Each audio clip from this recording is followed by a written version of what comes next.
Hola a todos y bienvenidos nuevamente a Medicina Deciderum. Hoy vamos a hablar un poco más sobre los orígenes de la alquimia.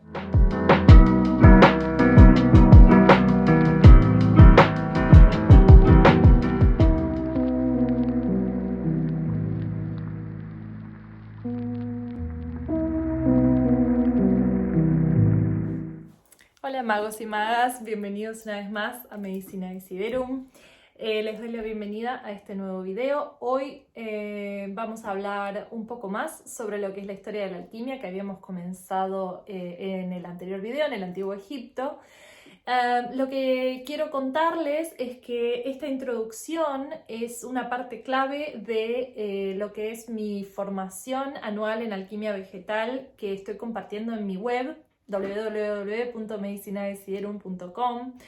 En este momento, en octubre del 2021 que estamos ahora, estoy compartiendo lo que es la introducción, un taller de introducción a la alquimia vegetal, donde en vez de enfocarnos tanto en lo que es la línea histórica, como estoy haciendo estos videos, quiero que ya tengan estos videos para poder ver como complemento de lo que es la introducción, donde nos vamos a enfocar más en los procesos propiamente dichos, en la preparación de elixires. En la introducción vamos a ver cómo es el camino que recorre el elixir vegetal, desde la planta hasta convertirse en nuestra medicina, y cómo ese camino es también un camino de ascensión espiritual.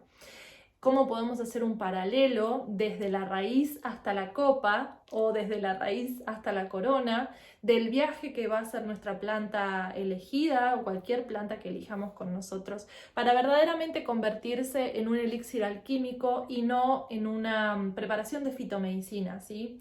No sé, la idea de este curso es, y la idea de la alquimia como la veo yo, es aprender que las plantas son aliados y aliadas que nos permiten poner sobre la mesa y ver realmente los procesos que tenemos que atravesar como seres humanos para llegar a ser el elixir humano que estamos buscando, la piedra filosofal, ¿no? El verdadero elixir interno. Entonces el elixir externo es una excusa para realmente elaborar el elixir interno. Y de esto es lo que vamos a hablar en el curso de introducción a la alquimia vegetal, que los invito a entrar a mi web, donde va a estar disponible el día 10 de octubre y luego quedará disponible para todos los que se suscriban a nuestras clases mensuales. Hay una suscripción mensual donde el video de introducción a la alquimia va a quedar para que puedan reproducirlo y verlo todas las veces que quieran. Así que con esto damos inicio a esta clase sobre historia de la alquimia. Nos vemos allá. Bueno, como veníamos hablando en la parte 1 de Orígenes de la Alquimia, donde hablamos de Egipto, la antigua alquimia egipcia fue recopilada por los griegos hacia el siglo IV a.C. y practicada y enseñada en Alejandría, Egipto, ciudad que para esa época se había convertido en el centro artístico y científico de Oriente. Y luego la práctica de alquimia se extiende rápidamente por el Mediterráneo occidental, siendo transmitida por los árabes hacia el occidente cristiano.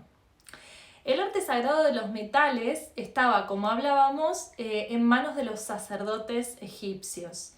Mientras que para los griegos ellos consideraban la ciencia de la materia solo como objeto de especulación filosófica y se dedicaban a procesos químicos más concretos, como la elaboración de la cerámica, el vidrio, los tintes o la metalurgia.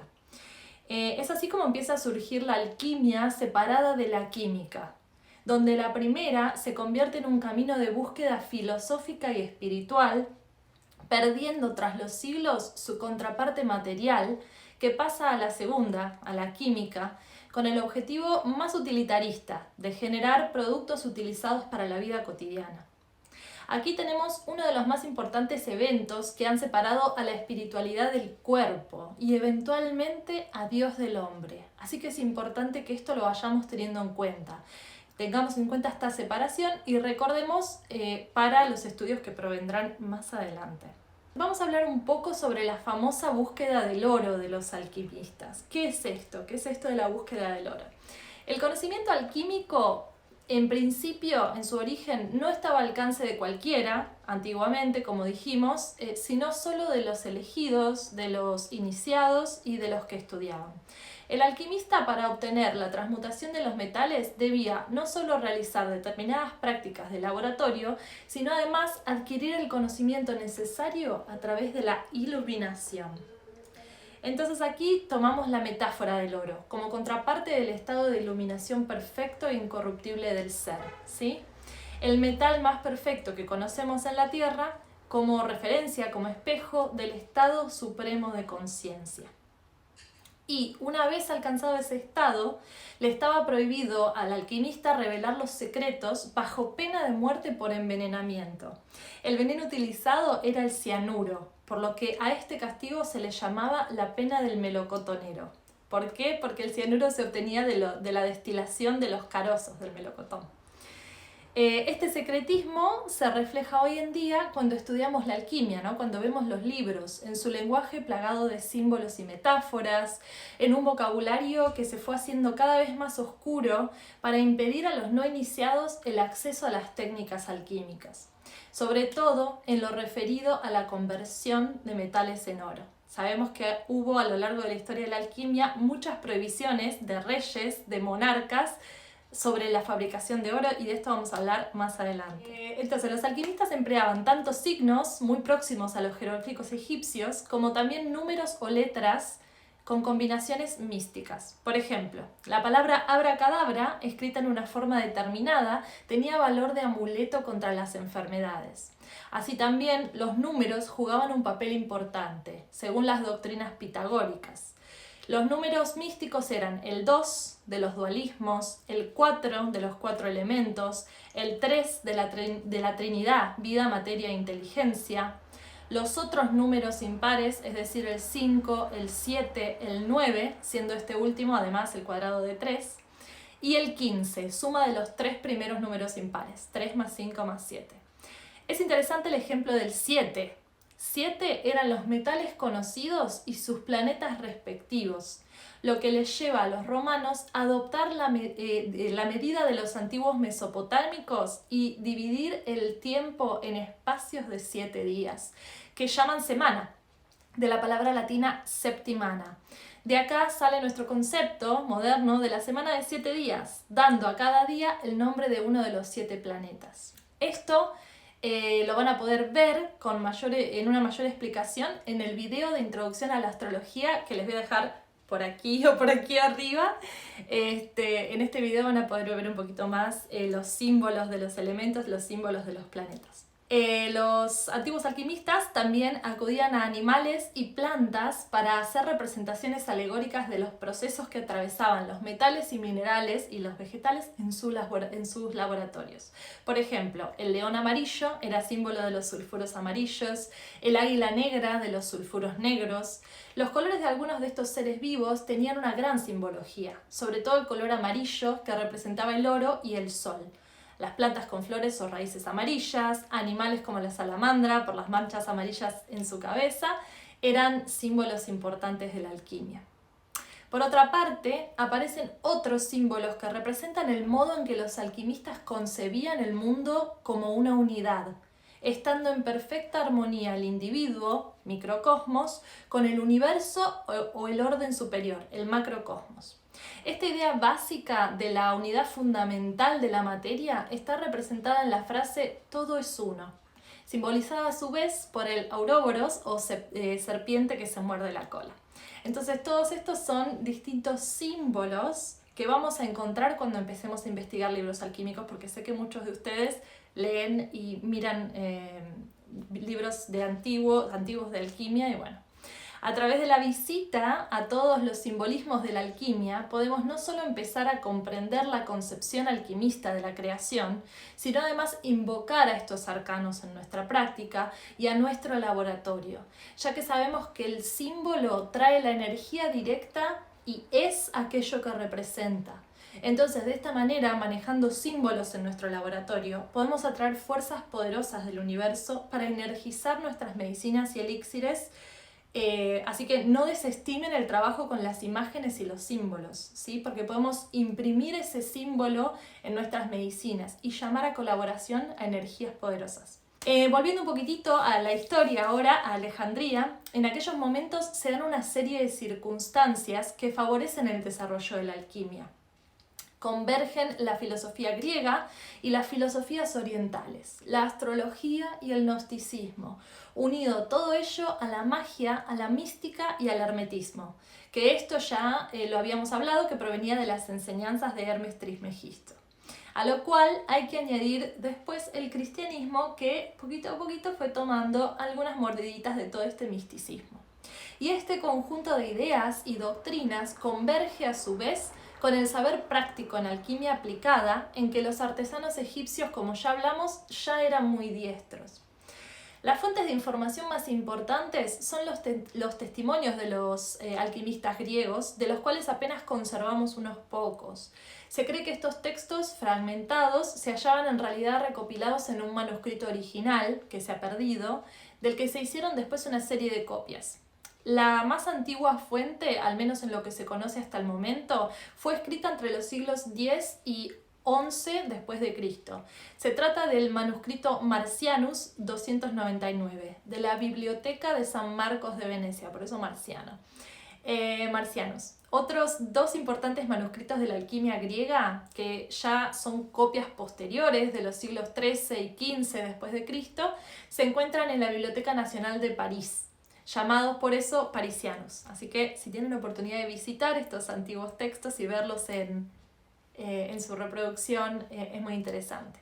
A través de estos escritos alquímicos se conocen los nombres de los primeros alquimistas, como Zósimo de Panópolis, un egipcio que vivió en Alejandría hacia los últimos años del siglo III después de Cristo o principios del IV.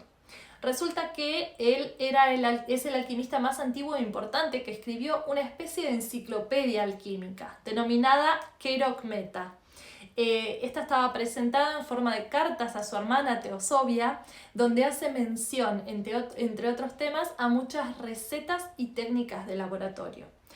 También se empiezan a conocer otros nombres, como Ostanes, místico persa, citado también como mago, del que se dice que vivió hacia el año 300 a.C.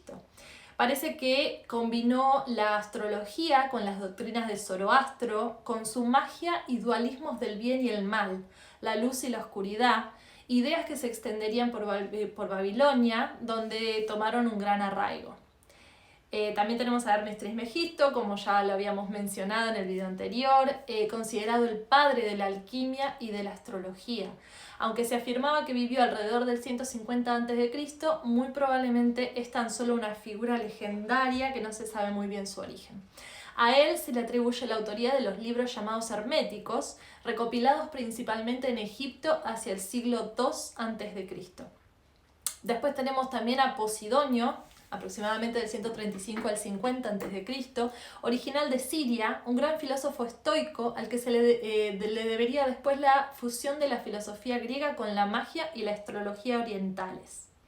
Otros personajes como Bolos de Mende, conocidos también como Demócrito, y autor del texto Física et Mística, donde realiza interesantes descripciones sobre procedimientos y técnicas de tintes y sobre todo del arte de la joyería, con recetas de cómo obtener oro y plata, y la famosa María la Judía o María la Hebrea, artífice de una serie de aparatos para calentar, destilar y sublimar que supusieron un avance para la alquimia. De María la Hebrea viene lo que hoy conocemos como el baño María. Ambos alquimistas, estos dos últimos, son citados por Zósimo en sus escritos, aunque no hay seguridad plena de su existencia. Y es aún más dudosa la de Cleopatra, que fue mencionada también como otra mujer alquimista muy nombrada en los textos. Entonces, podemos ir trazando la historia de la alquimia a través de las diferentes operaciones de laboratorio que nacieron en Egipto y fueron enramándose hacia las culturas lindantes. En cuanto a la interpretación del proceso de destilación, los alquimistas acudían a la teoría filosófica griega de los estoicos sobre el neuma. Identificaban como neuma a los productos de la destilación, tanto los vapores o espíritus como los líquidos. Zósimo explicaba por medio de la destilación la teoría de los 4 elementos. Se produce un residuo sólido, líquidos que pasan a la destilación y espíritus que se desprenden. Pues bien, el residuo sólido representaría la tierra, los líquidos el agua, los espíritus al aire y el fuego que se empleaba para calentar el medio y era el medio de purificar y también el alma invisible de todos los cuerpos. Así que bueno, con todo esto llegamos hasta hoy con esta revisión de la historia y algunos conceptos y simbolismos de la alquimia. Poco a poco en estos capítulos vamos a ir acercándonos más a la alquimia moderna hasta llegar a cómo la practicamos hoy en día y con qué fines. Espero que me acompañen y disfruten este recorrido conmigo y recuerden que siempre pueden dejarme sus comentarios debajo, sus ideas, otros conocimientos e información que nos enriquezcan a todos. Me gustaría saber qué les atrae hoy en el mundo moderno, con todas las distracciones que tenemos, qué es lo que les atrae hacia la alquimia, qué les gustaría aprender de ella o conocer, qué dudas tienen. Así que bueno, me quedo atenta a sus comentarios. Por favor, denle like a este video si les gusta, si quieren que siga produciendo videos así y espero este debate, sus comentarios para seguir realizando videos de este tipo. Hasta la próxima.